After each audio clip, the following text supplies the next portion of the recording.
Hello everyone, welcome to my Bethesda E3 discussion video where I'm just going to talk about my impressions of the show and some of the more controversial points that were raised, like the paid mods making a comeback. First of all, I'll just talk about the games that they did announce. So obviously we seen a Doom VR and a Fallout VR. I'm assuming most of the people watching this channel are console gamers, so for the time being, that's not something we can really celebrate. Obviously, with Microsoft announcing the Xbox One X, and them saying that it is designed with VR in mind, that maybe one day we are going to get to play those games. Yeah, but for the time being, that's not really something that we're going to shout about. Um, obviously, Skyrim has been announced for the Switch, which we knew it was going to be on the Switch because it was on the initial Nintendo Switch reveal trailer. My main gripe with this is that they didn't really show us if the DLCs were going to be coming with this version. I've watched the trailer and I can't really see anything to suggest that it does have the DLCs in there. Now, I'm not saying it doesn't, but it would be nice if they just confirmed that the DLCs were there. I hope to God that they're not going to try and charge for them. Additionally, because that would be a bad move, especially with the way that the rest of the show did go. Personally, for me, I probably won't buy it on the Switch. Obviously, I am a massive Skyrim fan, and I'm assuming that you guys are as well. But mods is the only thing that's really keeping Skyrim alive at the moment for me. Um, so I can't see mods going to the Switch, and if they do go, I would imagine that it would be very limited release of mods due to the processing power, the size of the actual memory on the game and cart, and also what Nintendo's stance would be on outside assets. So it was nice that they showed off motion controls and stuff like that. Excuse me, that's not enough to get me involved, and obviously showing the Link amiibos work with it again is not really something I think is gonna bring much to the game. You got Link's tunic from Breath of the Wild, the Master Sword, and I can't really see them having much life out of the first few minutes of the game, really. Unless the tunic has got like a ridiculous armor rating on it, it's probably something you're gonna throw in a chest after your first 20 minutes, an hour gameplay, and never go to again. But it is good that it's coming to the Switch. It shows that the Switch is looking for games like that. And maybe there are people who haven't played Skyrim. I know a friend of mine who hasn't played Skyrim, and he is looking forward to playing it on the Switch. So I suppose that's a nice thing. However, Skyrim is 6 years old now. It was launched on the 11th of November 2011. So they really are getting the money's worth out of Skyrim. But it is a popular game, so I can understand how it's kind of, you know, a money maker for Bethesda. Also, it shows that they do want to make games for the Switch, and I assume Skyrim would have been a quicker turnaround for them than just making a new game for the Switch. Another thing they announced was an Elder Scrolls themed card game. Not really interested in that at all. I've played a bit of Hearthstone or Hearthfire, one of the two, card game by Blizzard. It's kind of fun, but you always get the inevitable people who pay money to get the cards kind of dominate in the game. That's why I stopped playing it, because I was just coming up against people who had ridiculous card sets. They may have earned them legitimately, but I suspect that they probably pay for them with the card packs and stuff like that. So the Elder Scrolls card game really is not something I'm interested in. Also, the Elder Scrolls Online game is getting Morrowind inserted into it. I do have Elder Scrolls Online, and I've probably played maybe 10 or 15 hours on it. That's just an estimate. I haven't played it since maybe a month after it launched on the Xbox.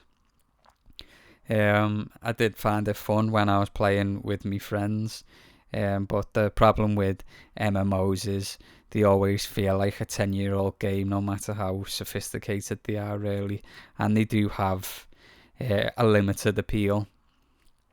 So again, that really doesn't do it for me.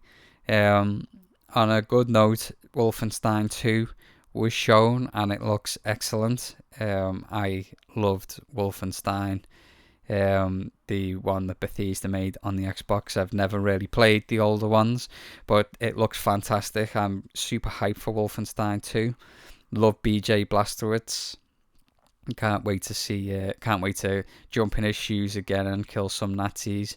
Some controversial points have been raised about the trailer. There's KKK members seen in the trailer. I think there's something to do with drugs or LSD or something like that. And obviously, Wolfenstein kind of takes place in this alternate universe. It's not really a comment on history or the actual Nazi regime in any way. So, I always describe it to friends as Tarantino, World War II type, um, game, and I think they're playing into that. So I'm super hyped for that game. Really excited for it. The Evil Within was 2 was also announced. Not something I'm gonna buy. I've got The Evil Within, the first one, and again I've played a couple of hours of it, enjoyed it, but I'm not really a horror game fan, so it's difficult for me to get into those type of games. Although it was a very good game from what I played, I don't know what other horror fans felt about it. So Evil Within 2 announced, that's a good thing. There was also another Dishonored game, and I'm going to sound like a casual gamer here. Not that that's anything to be ashamed of, but again, I've played a couple of hours of Dishonored 1 and a couple of hours of Dishonored 2. I own both of them. Fun games, but again, I just can't get into them. To be fair, I feel that's kind of my problem. I love the combat system in those games and the style of the games. It's just you kind of feel like you get punished for killing people because they breed rats. Rats breed in the corpses, which spreads the disease and kind of leads to the bad ending of the game. So it kind of puts me off. All I want to do is jump from buildings and slash people and then disappear over here, and you kind of feel like you're doing it wrong if you're not sneaking past everyone without killing anybody. So the new Dishonored game probably is something I won't pick up. Now to the meat of the controversial E3 show, which obviously is the fact that there was no real new IPs announced for us to get excited about. And by that I mean no new Bethesda RPG IP or any new IPs really to speak of. There was rumours or a fan thing that there's a game called Starfield or Starlight or something like that is apparently was supposed to be shown and was maybe cut out of the show. I don't know about that. I can't think of a reason why they would cut it out. This all leads back to the fact that Bethesda actually trademarked Starfield or something like that. I'm not sure of the name. And so people led to believe that that's a new IP, which may still be the case. It might not be ready to show yet. Bethesda have made the point of showing that in the last E3 and this E3 that any games they show will be out by the end of the year, which is 6 months maximum, which was brilliant for Fallout 4 when we were told that we were going to be able to play it in 5 months or so from the E3 thing. So maybe Starfield is just not to the point yet where they can say it'll be out this year, so they're not going to get people hyped about it. It is mainly down to people looking into that as to why people think that it was going to get announced at E3. and obviously it didn't. We also people were also maybe expecting the Elder Scrolls 6 or a Fallout 5 or 4.5 in the style of New Vegas. I really wasn't expecting either of those titles to make an appearance because there was no teaser trailer. Usually you will get some type of CGI teaser trailer before the actual event so people know to watch because they're going to see the actual game being played. So because there was a complete absence of those teaser trailers, I really was not expecting announcement of Elder Scrolls 6 or Fallout. So that is a letdown, but I wasn't expecting that. Did hold out some hope for the Starfield announcement, but it didn't happen. And obviously, since the news has launched and people have reacted badly to the Bethesda show,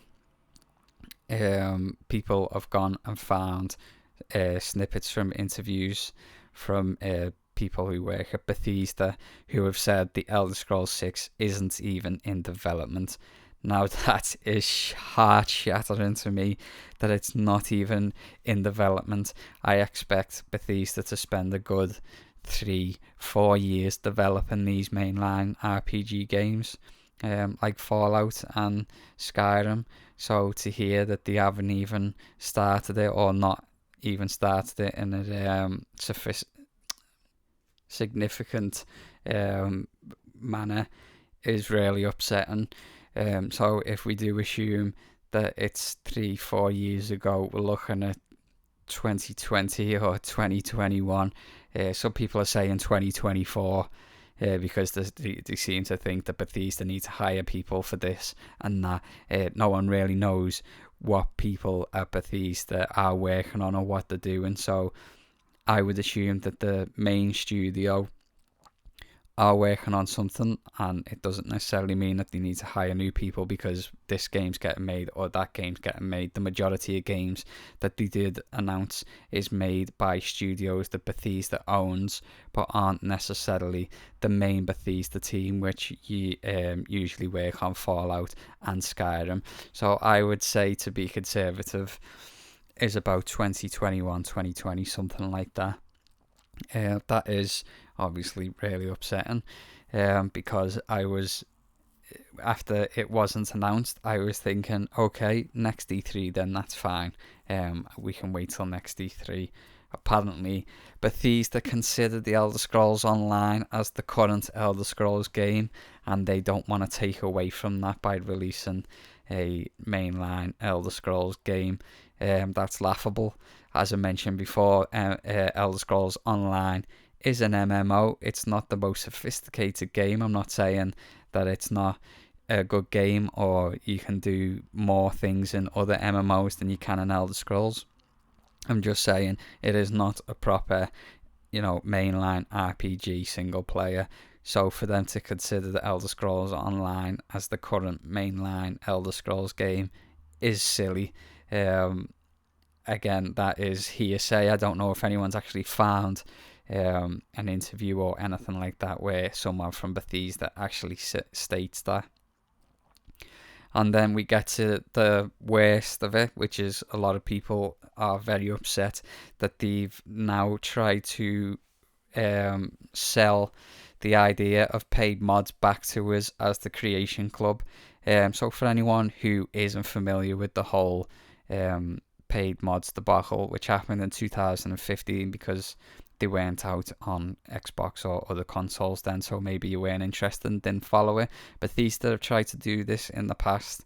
They partnered up with Steam and announced that there were going to be paid mods coming to the Steam workshop or the Steam store, and everybody went apeshit over it, and they ended up having to cancel it.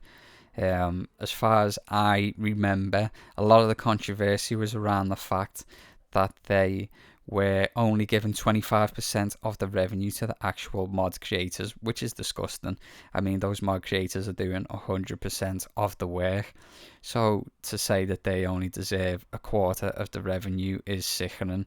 if you were going to launch paid mods, then I feel that the mod authors are entitled to at least 75% of the revenue, and Bethesda and Steam can split the remaining 25% between themselves. Obviously, I cover mods on this channel, and one thing I am always impressed by is the amount of effort that seems to go into these mods.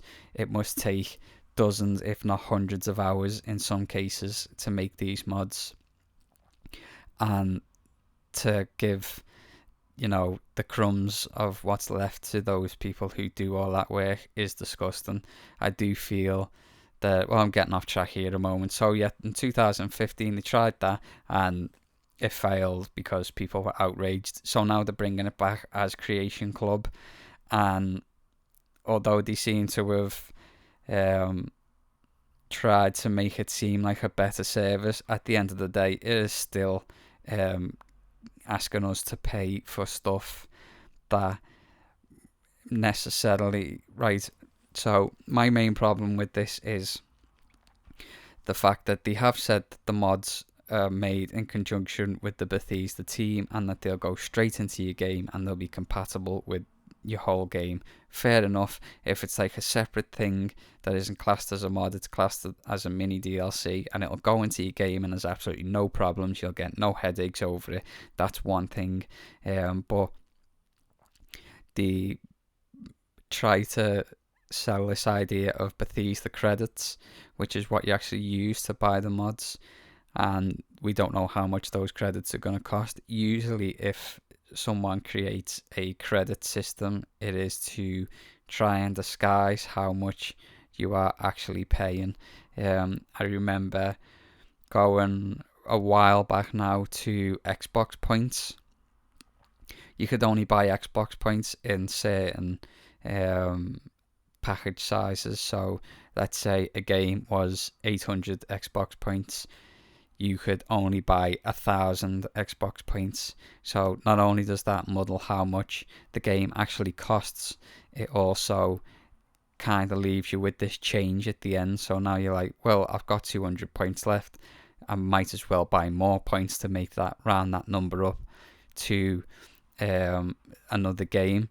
Obviously that's gone now, you can just pay for the game that you want on Xbox. And so this credit system to me seems a way of trying to disguise how much you're paying really. I mean, you can figure out how much each credit costs you, but unless there's actual, you know, a pound or dollar sign under that mod, it can kind of muddy the waters. And again, can I buy the exact amount of credits I need to buy a mod? Well, in that case, just tell me how much the mod costs in dollars or pounds instead of disguising it behind this credit system, and how much of this money is actually going to the mod author. I've heard rumours, again, I don't think Bethesda have come out and actually outlined how this whole thing's going to work, so again, this is kind of hearsay, but apparently the mod authors get one upfront payment for their mods and then that's it. So if someone makes a highly popular mod, let's say like MREN's texture, which has been really popular, let's say that mod author now decides that he doesn't want to give it away for free, he wants to earn money on it, which is perfectly fine because it is a hell of a lot of work that goes into it.